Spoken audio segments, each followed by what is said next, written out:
Hello students, myself is Narayan Kulkarni. I am from Ferguson College, Physics Department. Today we shall study the chapter 9, that is current electricity.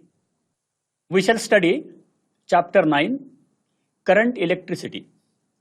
In this chapter we shall study different topics. Number 1, that is Kirchhoff's laws. In this laws we shall study Kirchhoff's current law and Kirchhoff's voltage law. Next, Wheatstone network or Wheatstone bridge. In this topic, we study Wheatstone meter bridge, Kelvin's method, post office box also called POB, Wheatstone bridge for strain measurement. In the next topic, that is potentiometer, we shall study the principle of potentiometer, uses of potentiometer. In these uses, we study to compare EMF of cells by using the potentiometer in two ways: A, by individual method, and B, by sum and difference method. Then next, to find the internal resistance of a cell. Also, we use this potentiometer as a voltage divider, audio control, and sensor. Next topic, that is galvanometer. In this topic, we study how shall we convert this galvanometer into an ammeter and as a voltmeter.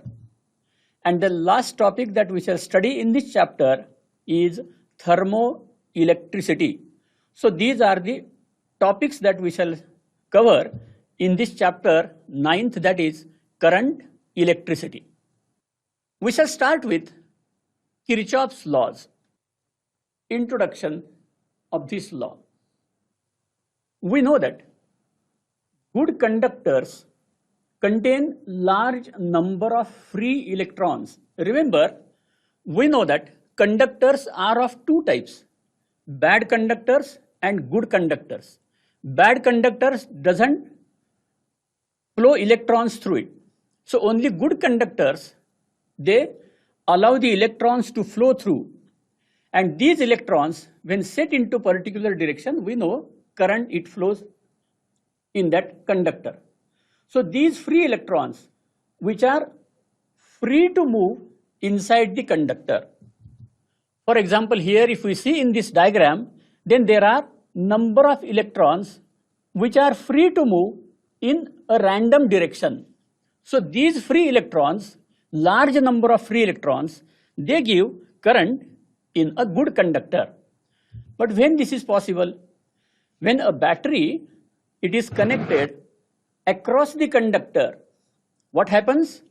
These free electrons, the free electrons which are moving in a random direction, remember, these free electrons move towards the positive terminal, giving a current I in the circuit.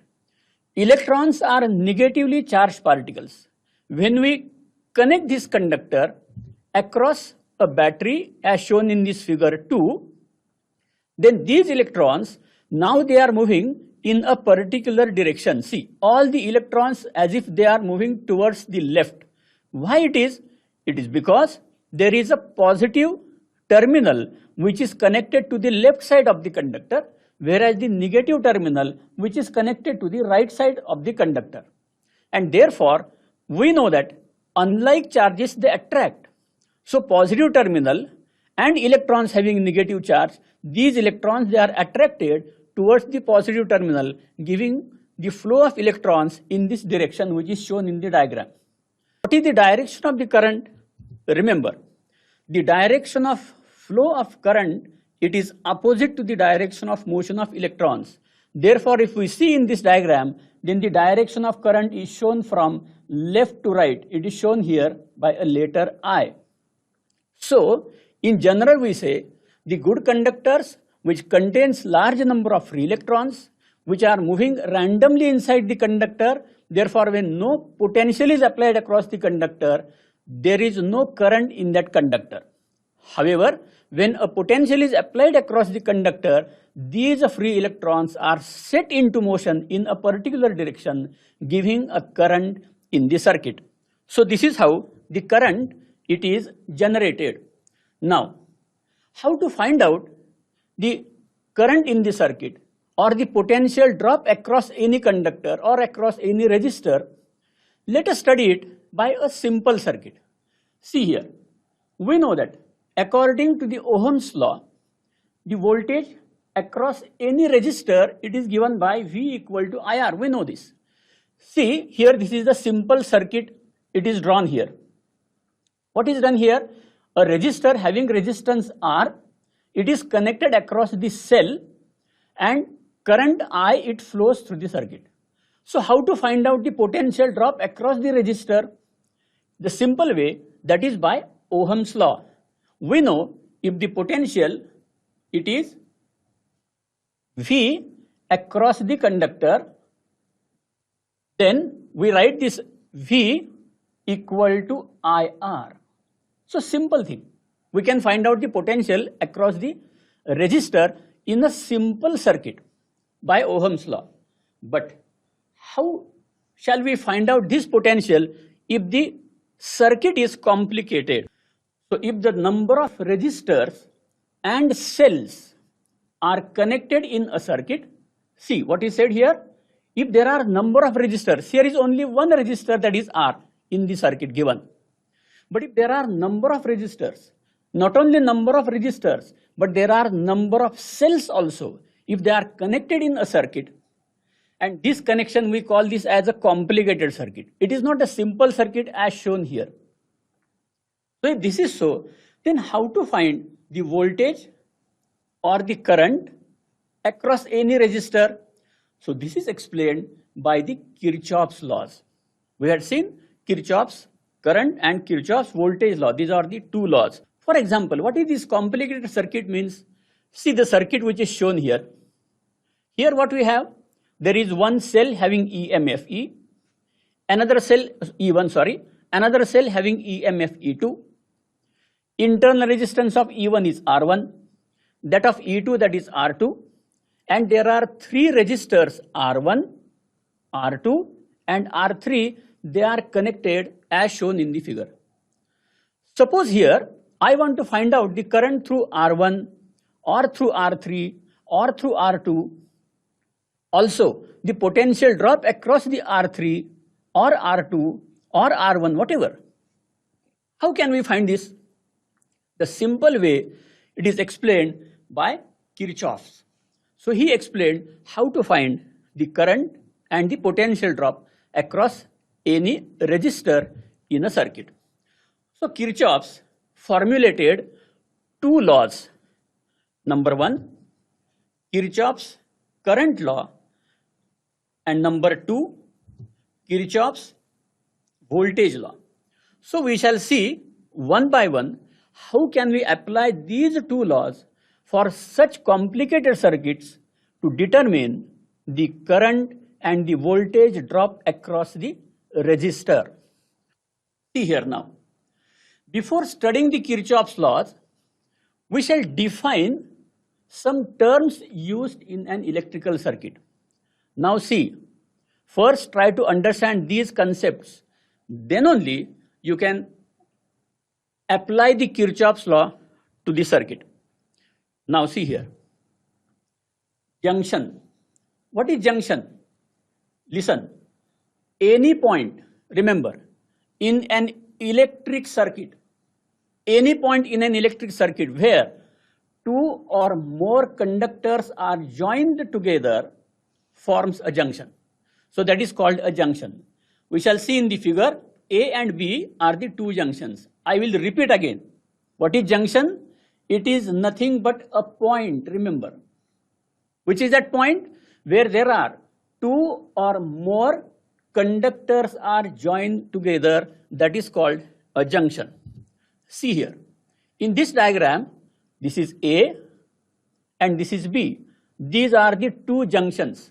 Why they are called junctions? It is just because at this A point if we see, then from left resistor R is connected, from right again another resistor R is connected, from downward again one more resistor is connected. So as if there are three conductors are connected to this A, therefore A, it is a junction. Similarly, if we see this point B, here again one more resistor is connected from left, then there is a battery whose negative terminal is connected to this B, and there is another battery whose negative terminal is connected from the top. So again this point B, where there are number of conductors they are connected, therefore this B, it is also called a junction. So remember first of all, what is the meaning of a junction in a circuit? Junction is nothing but where it is the point where number of conductors are joined together. So that is a junction. Next one. What is a loop? Loop, it is nothing but any closed conducting path in an electrical network. It is called a loop. It is also called a mesh. Remember, it is a closed conducting path. That is important. Now, closed path means what? See the same diagram again. Let us start from this point, say, let us say this is point A. If I start from this point A, just see, suppose I am moving like this, and again I am coming to this point A. So, this is one loop from A going like this and coming to the same point. This is one loop, closed circuit, remember. Again, suppose from this I go like this, and suppose I come back again to the same point. That is again another loop. So this is the second loop. And remember, there is one more loop in the circuit. Can you see this? There is one more loop. Remember, the full circuit, it is also one loop. Remember. So these are the three loops. So loops are nothing but the closed conducting paths in a given electric circuit. So these are the loops. Next, that is the branch. Now what is branch? It is the network that lies between two junctions. Remember, it is the network between any two junctions that forms a branch. So in the figure, there are three branches. These are, let us see which are the three branches. See, if I start from here, for example, then from this point A, so this is one branch between two junctions A and B. See, what is the branch? It is the part of the network that lies between two junctions.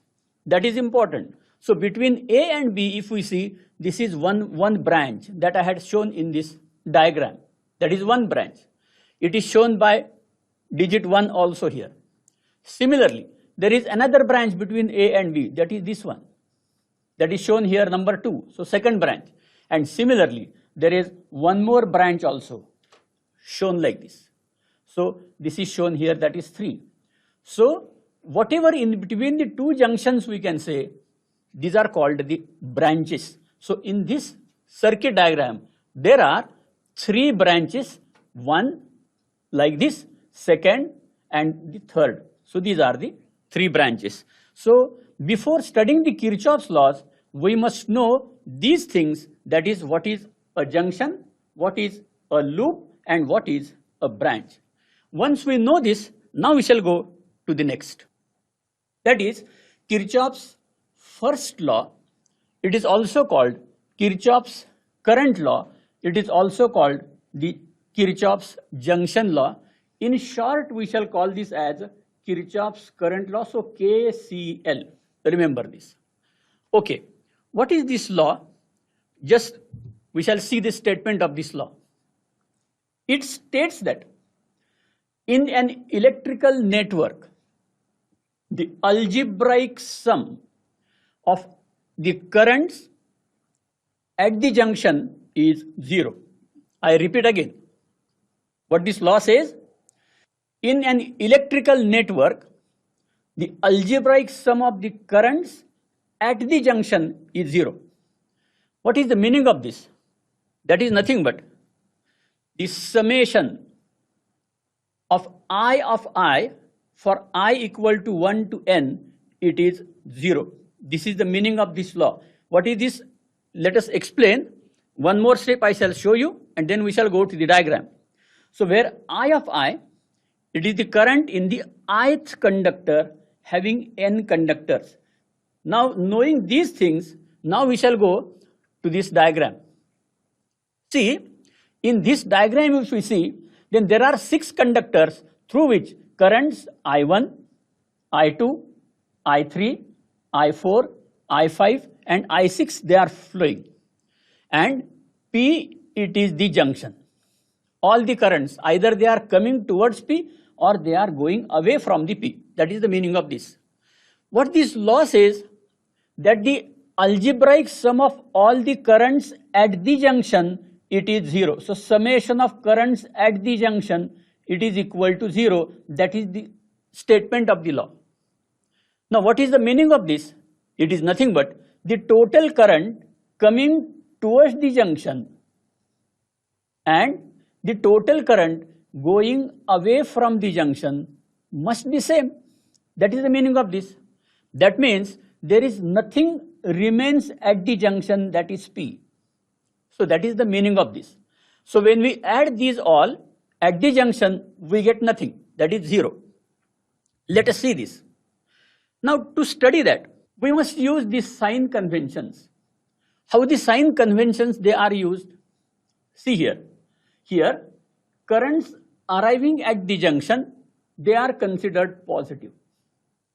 See here, currents arriving at the junction. For example, current I1, which is coming towards the junction, so this will be considered positive. Similarly, I3 and I4, they also will be considered positive because they are coming towards the junction. And the currents leaving the junction, they are considered negative.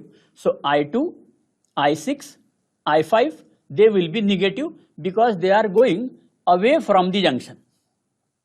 Basically, why these sign conventions are used like this? It is a simple. Just because if we see here, for example, I1 which is coming towards P means what? As if there is certain things that are added at the point P.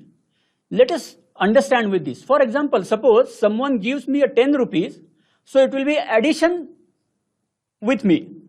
Therefore, we say plus 10. Similarly, if this I1 is coming towards this P, we shall say this is plus I1. Whereas, suppose that 10 rupees someone it takes from me, so it is a negation, that is negative. Similarly, when I2 it is going away from the P, we shall consider it is negative. So simple logic we can apply for this. So the sign conventions are coming currents are positive, going currents from the junction they are negative. Okay. Applying these sign conventions, what we get now? See here. Simple thing that we had seen. I1 coming towards the junction, so this is plus.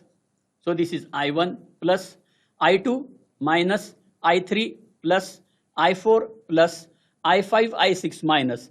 At the junction, total 0. So we get I1 minus I2 plus I3 plus I4 minus I5 minus I6 equal to 0. So this is the equation we can say we obtained from this Kirchhoff's current law for the given circuit. Now this equation 1, we can write it as I1 plus I3 plus I4 towards left side and I2 plus I5 plus I6 toward the right side of the equation. Now what is the meaning of this? If we see here, then the left hand side, it is nothing but the algebraic sum of the currents which are coming towards the junction, whereas toward the right side we have algebraic sum of the currents which are going away from the junction.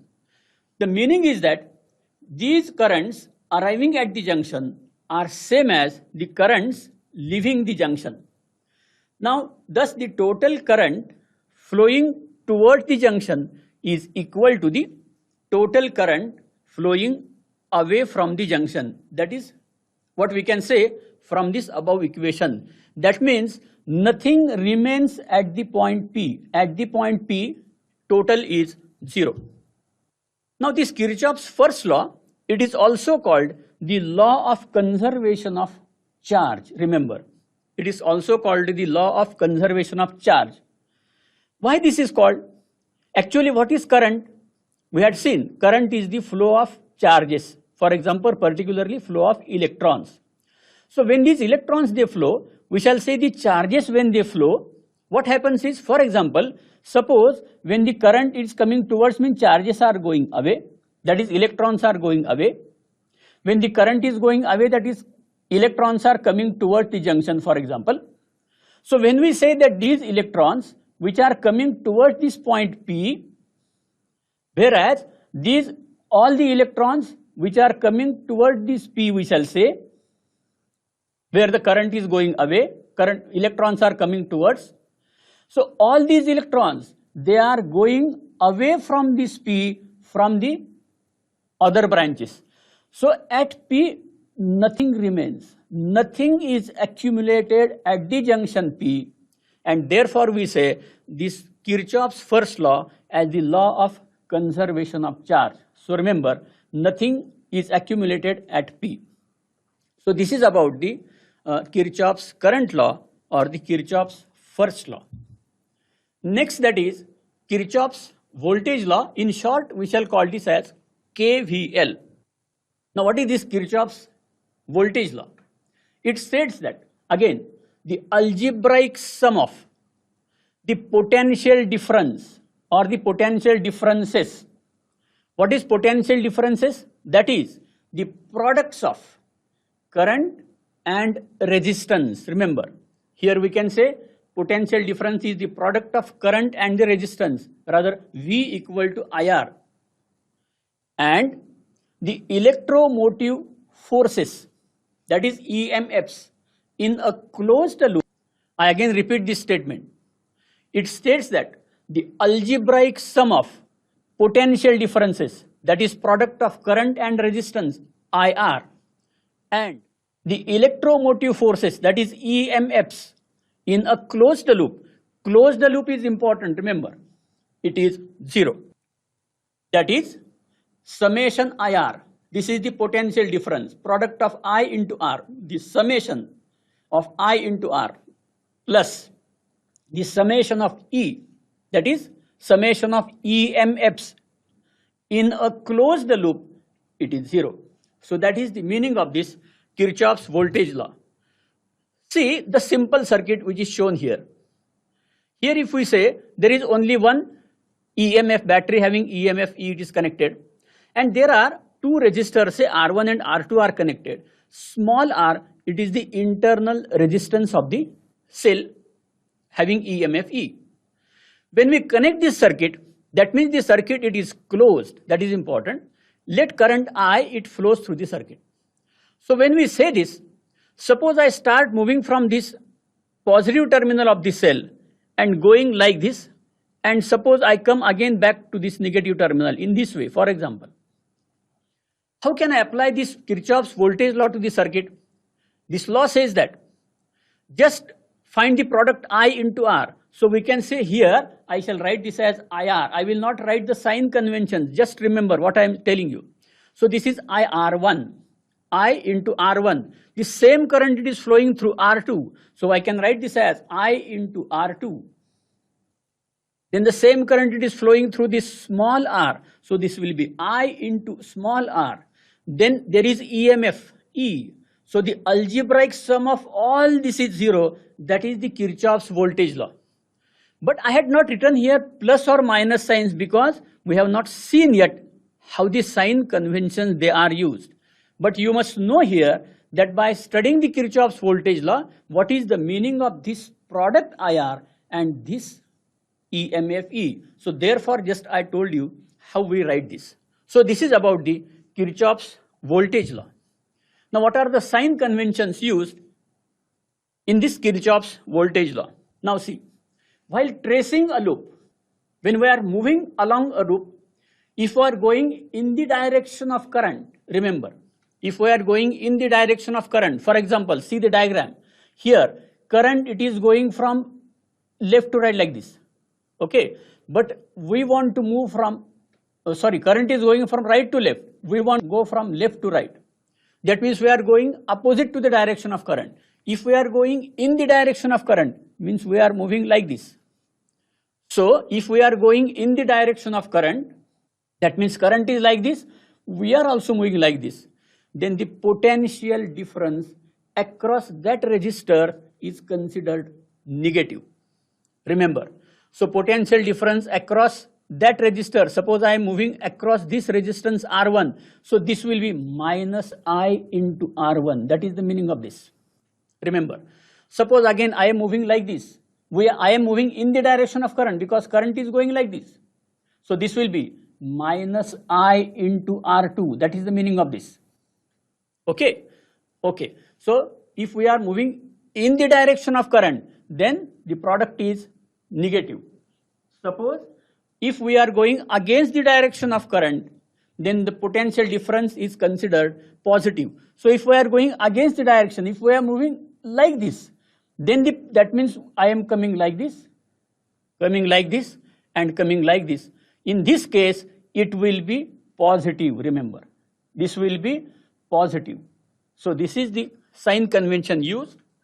And the next one, the EMF, it is considered positive while tracing the loop from negative to the positive terminal of the cell. That means if we are going from negative to positive, from negative terminal to the positive terminal of the cell while tracing the loop, then the EMF, it is considered positive. So in this case, this will be plus E, and it is considered negative while tracing from positive to the negative terminal. If we are going in this direction, then the EMF, it will be minus. Again the simple thing, because we are going from lower to higher potential, negative to positive, so there is a gain in potential, therefore plus. If we are going from higher to negative potential, so there is a loss in potential, so this is the minus. So these are the two sign conventions which are used in the Kirchhoff's voltage law. So today we have discussed some introductory part of this chapter, current electricity, and we had studied the Kirchhoff's current law and the Kirchhoff's voltage law. Thank you.